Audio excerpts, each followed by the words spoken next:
यीशु मसीह तेरे जैसा है कोई नहीं, तेरे चरणों में झुके आसमां और महिमा गाए ज़मीं। यीशु मसीह तेरे जैसा है कोई नहीं, तेरे चरणों में झुके आसमां और महिमा गाए ज़मीं। Good morning, praise the lord. दिन की शुरुआत परमेश्वर के वचन के साथ मैं पास्टर राजकुमार आप सब प्रिय भाई बहनों का इस प्रातःकालीन वचन मनन में स्वागत करता हूं। मेरी प्रार्थना है आज का दिन आपके लिए एक अनुग्रह का दिन बने, और क्यों ना हो आज ईस्टर का दिन है, प्रभु यीशु के जी उठने का दिन है, पुनरुत्थान का दिन है। और आज इस खुशी को हम सिर्फ एक त्योहार के रूप में नहीं, लेकिन अपने जीवन के अनुभव के रूप में हम मनाएं। रिजरेक्शन जो यीशु मसीह का था, वो हमारे लिए सिर्फ एक हिस्ट्री या इतिहास नहीं है, परंतु वो हमारे लिए एक विक्ट्री है, एक विजय है। हमारे मसीही विश्वास का आधार प्रभु यीशु मसीह का पुनरुत्थान है, और बिना पुनरुत्थान के सच में मसीहत में कोई सामर्थ्य नहीं है। अगर मत्ती रचित सुसमाचार उसके 28 अध्याय 5 और 6 वचन को जब पढ़ेंगे, वहां लिखा है, वो यहां नहीं है परंतु अपने वचन के अनुसार जी उठा है। आओ यह स्थान देखो जहां प्रभु पड़ा था। आप जब उस भाग को पढ़ेंगे तो वहां लिखा है, स्वर्गदूत उन स्त्रियों को बोल रहा है कि तुम उस यीशु को ढूंढने आए हो जो क्रूस पर चढ़ाया गया था। देखिए, प्रभु यीशु मानव जाति के पापों को दूर करने के लिए उस क्रूस पर मारा गया और वो गाड़ा गया। परंतु तीसरे दिन की घटना है ये, जब मरियम मगदलिनी और कुछ और स्त्रियां यीशु के पार्थिव शरीर को सुगंध द्रव्य लगाने के लिए आईं, तो उन्होंने कब्र को खाली पाया और वो शायद व्याकुल हो गई, घबरा गई। परंतु स्वर्गदूत कह रहा है, वो यहां नहीं है। प्रियो, हर कब्र जो आप देखते हैं, अपने हमारे प्रियो की जो कब्रें हैं, वो जहां है वहीं है। उसे हम संवार कर रखते हैं, सुंदर दिखाने की कोशिश करते हैं, और जो हमारे प्रियजनों के पार्थिव शरीर हैं उन कब्रों में रखे हुए हैं और इंतजार कर रहे हैं एक पुनरुत्थान का, जब बादलों पर तुरही फूकी जाएगी और मसीह यीशु बादलों पर आएंगे। उसका इंतजार कर रहे हैं पुनरुत्थान के लिए। परंतु प्रभु यीशु मसीह की कब्र एक ऐसी कब्र है पूरे इतिहास में जो खाली है, और उसकी कब्र के सामने लिखा है, वो यहां नहीं है, वो जी उठा है। पहले कोरिन्थ की पुस्तक 15 अध्याय में संत पौलुस यीशु मसीह के पुनरुत्थान को उन कोरिन्थ की कलीसिया के सामने अलग अलग प्रमाण देकर प्रमाणित कर रहा है, और वो ये बताने की कोशिश कर रहा है कि यदि मसीह नहीं जी उठा तो हमारा विश्वास करना भी व्यर्थ है। सो मसीह मारा गया, मसीह गाड़ा गया, मसीह तीसरे दिन जी उठा। ये वो सच्चाई है जो हमें प्रोत्साहन देती है कि यदि मसीह जी उठा है तो हम भी जी उठेंगे। पहला कोरिन्थ 15 अध्याय 13 वचन से लेकर जब पढ़ेंगे, वहां लिखा है, यदि मरे हुओं का पुनरुत्थान है ही नहीं तो मसीह भी नहीं जी उठा, और यदि मसीह जी नहीं उठा तो हमारा प्रचार करना भी व्यर्थ है और तुम्हारा विश्वास भी व्यर्थ है, वरना हम परमेश्वर के झूठे गवाह ठहरेंगे क्योंकि हमने परमेश्वर के विषय में यह गवाही दी है कि उसने मसीह को जिला दिया, यद्यपि नहीं जिलाया यदि मरे हुए नहीं जी उठते। यदि मुर्दे नहीं जी उठते तो मसीह भी नहीं जी उठता, और यदि मसीह नहीं जी उठता तो तुम्हारा विश्वास व्यर्थ है और तुम अब तक पापों में फंसे हो।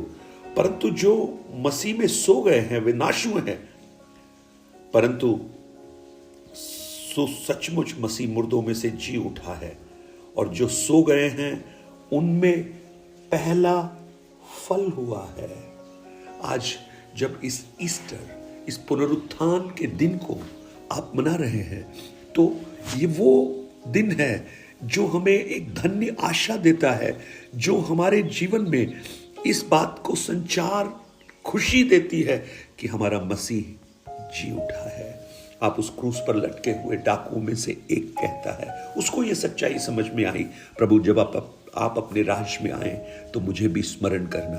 यीशु कहते हैं, आज ही तो मेरे साथ स्वर्ग लोक में होगा। प्रियो, 1815 में एक युद्ध चल रहा था जिसे बैटल ऑफ वाटरलू कहते हैं, जहां पर संयुक्त सेनाएं मिलकर नेपोलियन बोनापार्ट का सामना कर रही थी। बड़ा सामर्थ्य था, और उस समय आज के समान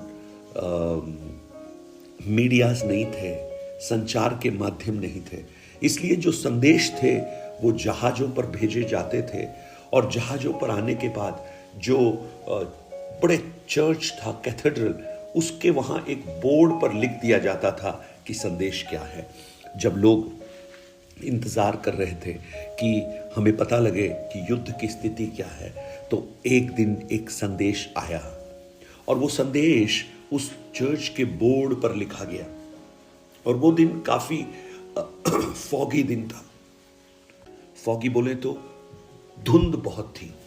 तब जब लोग उठे, बड़े उत्सुकता से उन्होंने जाकर उस बोर्ड को पढ़ा, तो वहां पर उन्होंने देखा लिखा हुआ है वेलिंगटन डिफीटेड, क्योंकि संयुक्त सेनाओं का जो प्रधानमंत्री था, वो प्रधानमंत्री नहीं, सेनापति वो वेलिंगटन था। उन्होंने पढ़ा वेलिंगटन डिफीटेड।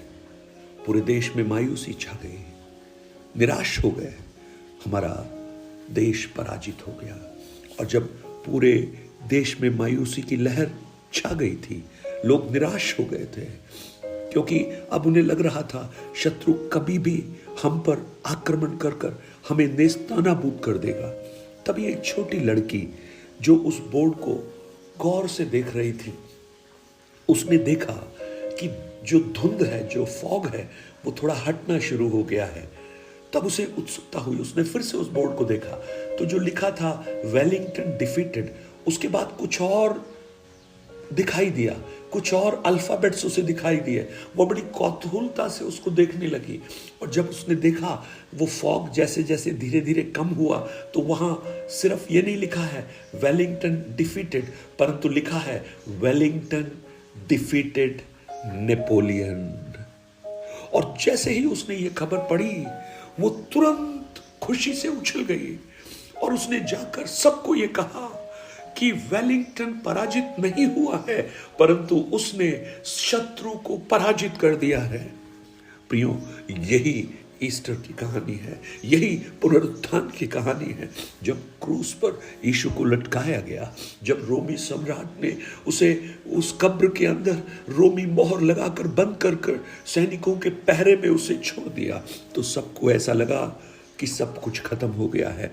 चेले निराश हो गए, मायूस हो गए, अब लगा अब कोई आशा नहीं है।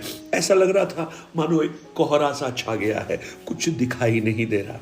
लेकिन संडे मॉर्निंग में जब मरियम मगदलिनी और कुछ और स्त्रियां जब उस कब्र पर पहुंची, तो कोहरा हटना शुरू हो गया। कोहरा हटना शुरू हो गया, और जब वो कब्र पर पहुंची तो वहां स्वर्गदूत उन्हें मिला। यीशु वहां नहीं मिले, और स्वर्गदूत ने पता है क्या कहा? वो यहां नहीं है, वो अपने वचन के अनुसार जी उठा है। Praise the Lord.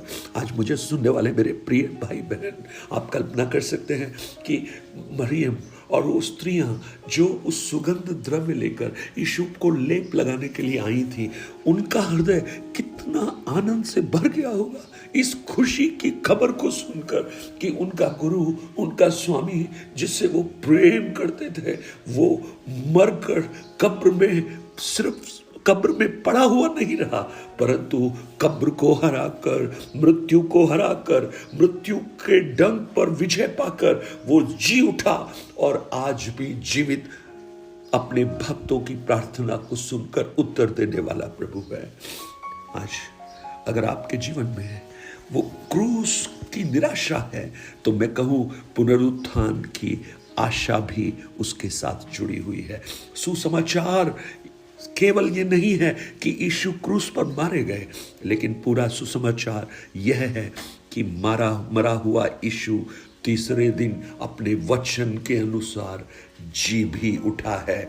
और प्रियो, आज जब हम इस ईस्टर, इस पुनरुत्थान के दिन को मना रहे हैं, तो मैं आपको बताना चाहता हूं यीशु मसीह की वास्तविक दिव्यता जो है वो पुनरुत्थान में है। रोमियो 1 अध्याय उसके 4 वचन को जब आप पढ़ेंगे, यीशु मसीह की संप्रभुता उस पुनरुत्थान में है। रोमियो 14 अध्याय उसके 9 वचन को जब आप पढ़ेंगे, हमारी दोष मुक्ति उस पुनरुत्थान में है। रोमियो 4 के 25 में आप पढ़ेंगे, हमारा पुनरुद्धार उस पुनरुत्थान में है।